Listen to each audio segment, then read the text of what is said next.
Hi girls, good morning class 6. How are you?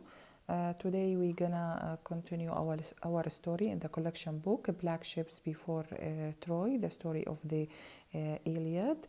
It was a Greek myth by Rosemary Sutcliffe. Okay, in the last video we summarized the story and we stopped when the king Menelaus gathered his fleet from many cities around Greece and took his bows to bring Helen back, and they all sailed to Troy. Okay, many storms beat them in their way to Troy, but finally they reach. And don't forget that all the people on the ships were Greek and they were going to attack the Trojans. Trojans means the people who are living in, who were living in Troy, the great city. Okay, let's continue reading. Open at page 324. We stopped here or here 323. Okay, then they made a race of it, the rowers quickening the oar boat. Look at the boat, and these are the rowers who catch the rows, thrusting their ships through the water, each eager to come first to land. The race was won by the ship of Prince Protesilaus, but as the prince sprang ashore, an arrow from among the defenders took him in the throat and he dropped just above the tide line. The first of the Greeks to come ashore, the first man to die in the long war for Troy. Okay, so this man was the first man who died on the shore. The rest followed him and quickly drove back the Trojan warriors who were ill prepared for so great an enemy war host. And when that day's sun went down, they were mastered of the coastwise duns and reed beds and rough grass that fringed the great plain of Troy. So their soil was very, very rocky and sandy, and it was decorated by or fringed by or decorated by many rough grass. Okay, so it was very hard for them to live on this place, in this place. But although, even though they lived there, they pitched their ships and built halls and huts in front of them to live in, so that in a while there was something like a seaport town. So they made a seaport town to live in, and in that town of turf and timber they lived while year after year of war went by. So if you continue reading, you will notice that 9 years or 10 years passed during this war. Let's continue. 9 times the wide almonds flowered and fruited on the rocky slopes below the city. 9 times summer dried out the tamarisk scrub among the grave mounds of long dead kings. The ship's timber rotted, and so the timbers of the ship rotted, and the high fierce hops that the Greek had brought with them grew weary and dull-edged. So these lines means that the strong hope or the fierce hope that the Greek brought with them to get Helen back becomes very tired and weary.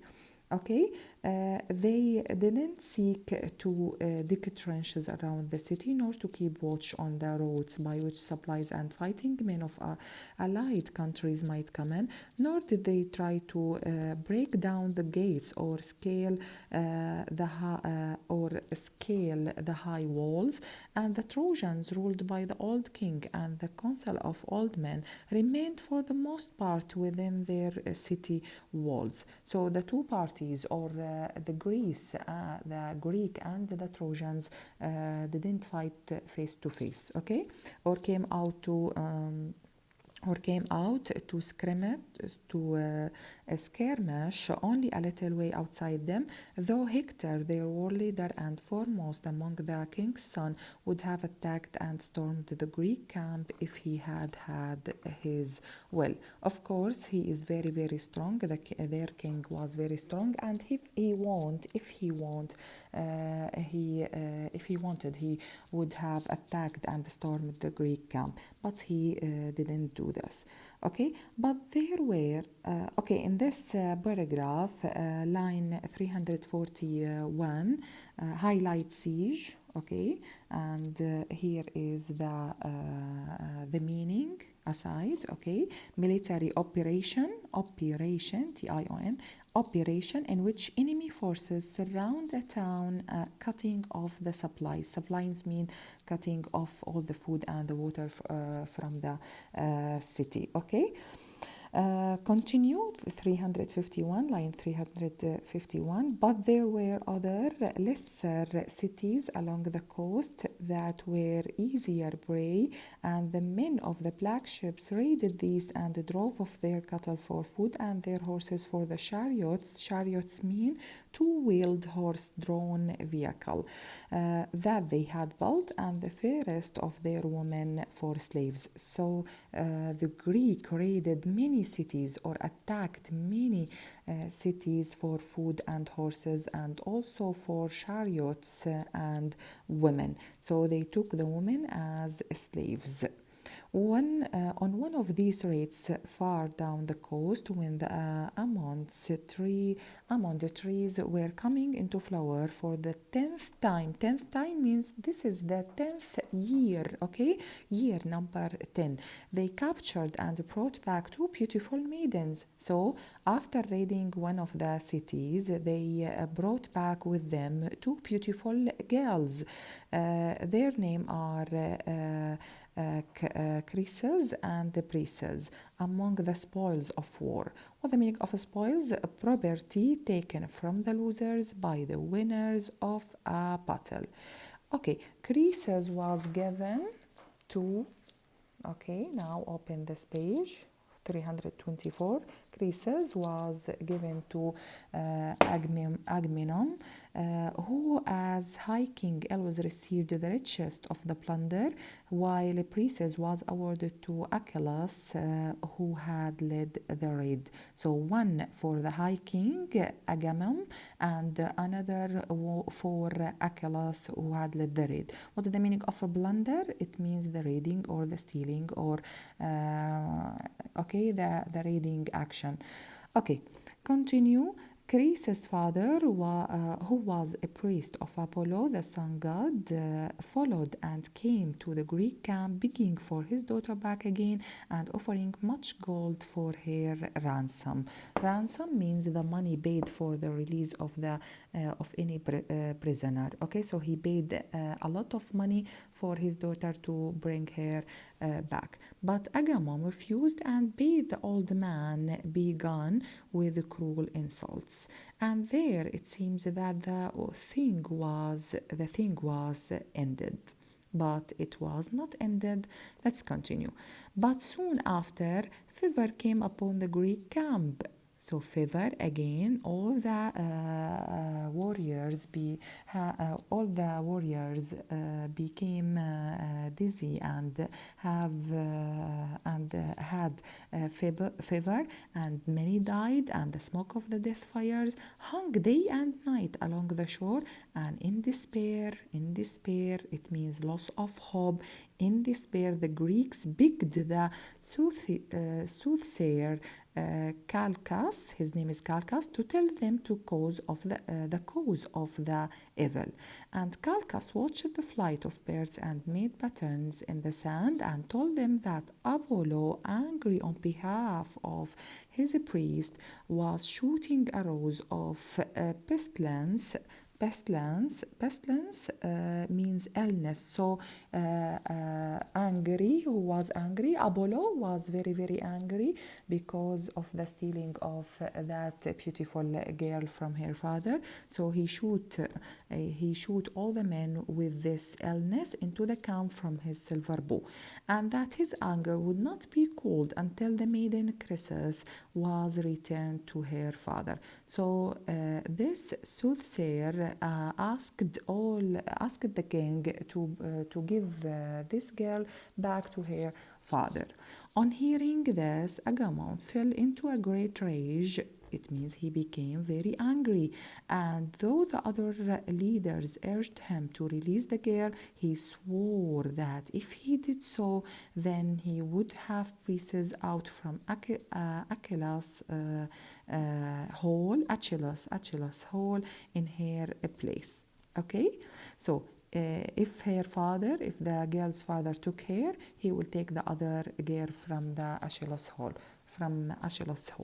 Okay, then Achilles, who had grown to care for princes, would have drawn his sword to fight for her.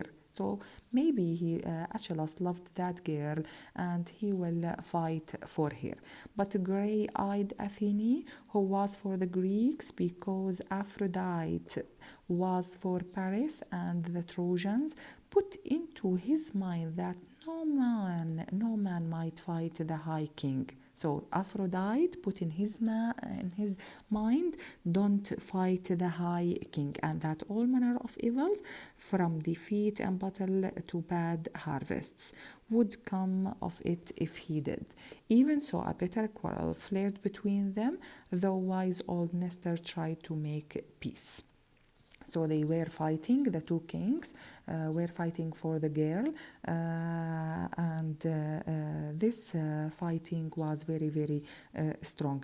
Achilles, who despite his youth was the proudest and hottest hearted of all the Greek leaders, called Agamemnon a greedy coward with the face of a dog and the heart of a deer.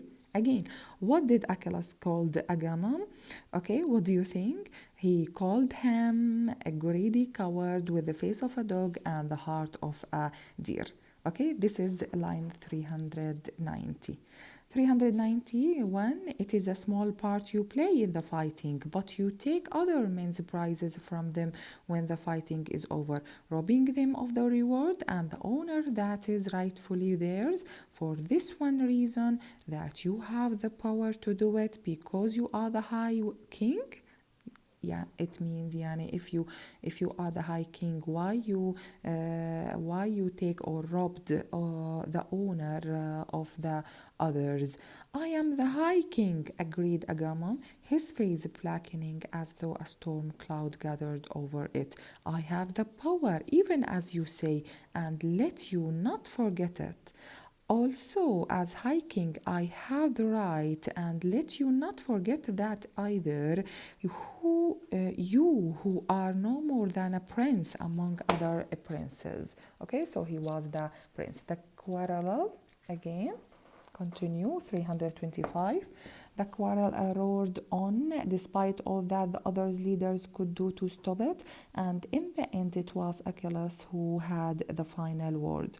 Lord Agamemnon, you have dishonored me, and therefore now I swear on all the gods that I will fight for you no more. So he left the struggle against Troy till his honor made back to him. Okay, we will continue reading. Again, Lord Agamemnon, you have dishonored me, and therefore now I swear on all the gods that I will fight for you no more. It means no more I will fight for you, nor will I take any part in this struggle against Troy until my honor is made good to me again.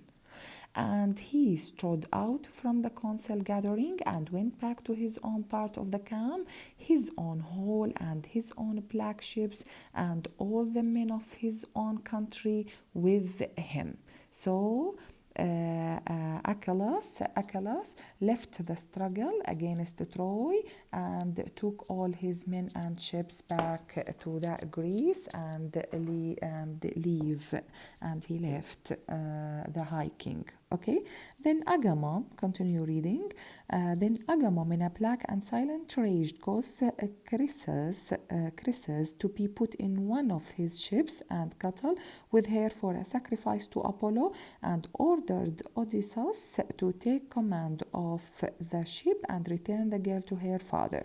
And so soon as the ship had sailed, he sent his heralds to fetch Chryses from Achilles' hall and bring her to his own. So the high king asked his men to bring pieces from Achilles' hall and bring her to his own. What's the meaning of heralds? It means messengers. Okay, so he sent his messengers or his men to fetch pieces.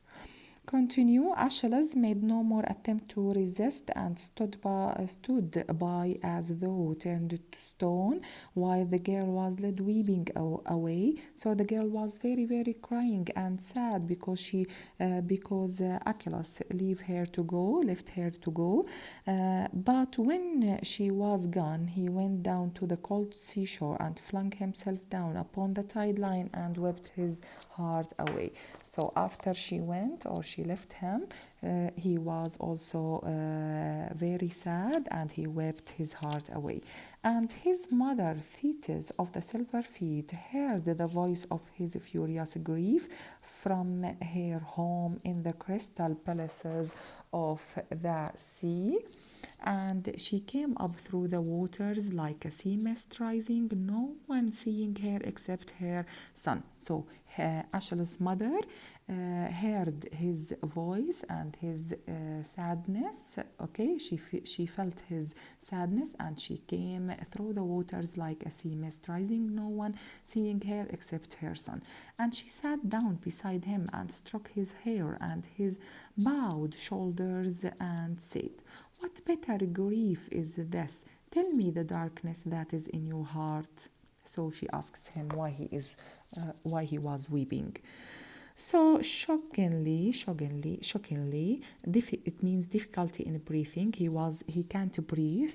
Achilles told her that what she asked, and in his grief and bitter fury, he demanded that she go to Zeus, the thunderer, chief of all the gods, and pray him for a Trojan victory that should make the high king feel the loss of his greatest captain and do him honor and beg for his return. Okay, what is the meaning of these lines? What did he ask his mother? So he asked his mother to go to the Zeus. Who is the Zeus? He is the thunderer and the chief of all the gods.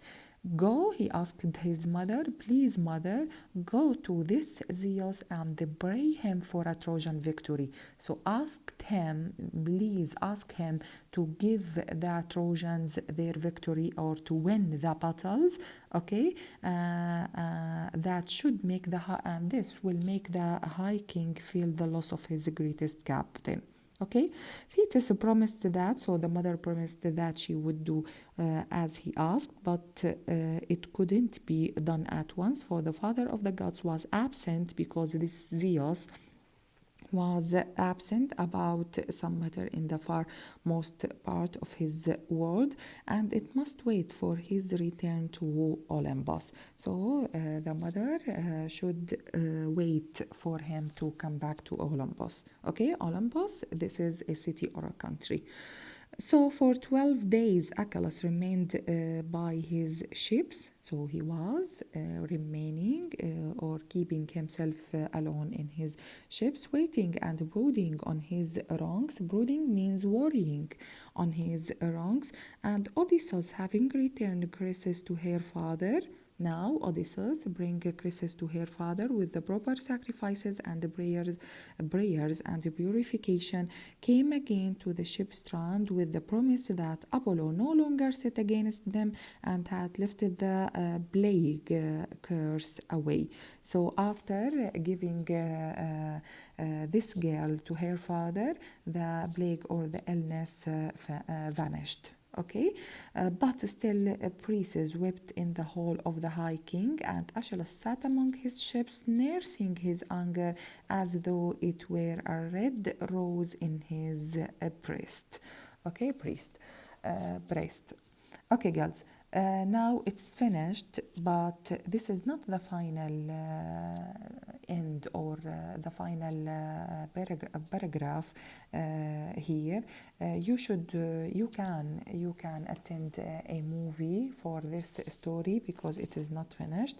This in the collection book they took a part of this story and told you about. Okay, I hope you understand everything in this story.